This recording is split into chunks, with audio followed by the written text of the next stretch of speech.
काय होईल जर तुम्ही एका मूवी मध्ये विलनचा रोल केलाय पण ते बघायला तुमचे पप्पा पूर्ण गाव घेऊन आलेत. तर मी आज आलोय नांदेडला. पिक्चरचं नाव होतं 3 पायांचा घोडा.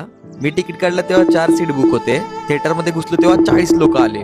त्यांना म्हटलं का बरं आले, ते म्हटले मग हिरोने मार खाल्ला, हिरोईनने पण मार खाल्ला, मारणाऱ्यासाठी शिट्ट्या वाजायला लागल्या.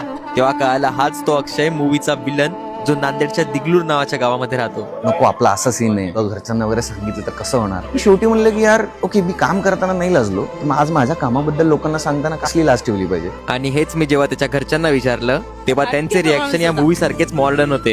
गावाकडली मुलं अशी पिक्चर मध्ये आलं तर आम्हाला जास्त चान्स मिळेल ना. क्रेझी गाववाले लोक खरंच खूप भारी असतात यार. अक्षय बाईचा जरी 1-2 मिनिटाचा रोल असला तरी आज पूर्ण गाव खुश होतं. गाव ना पूर्ण सुखदुःखामध्ये सोबत असतं. यात त्याच्या वडिलांची रिॲक्शन खूप इम्पॉर्टंट होती. प्रोड्युसरचं, डायरेक्टरचं, सगळ्यांचे मी आभार मानतो. त्याची एक इच्छा होती की पडद्यावर यायचं. अक्षयबाईने विलनचा रोल समजून रिजेक्ट केलं असतं तर हा दिवस आलाच नसता.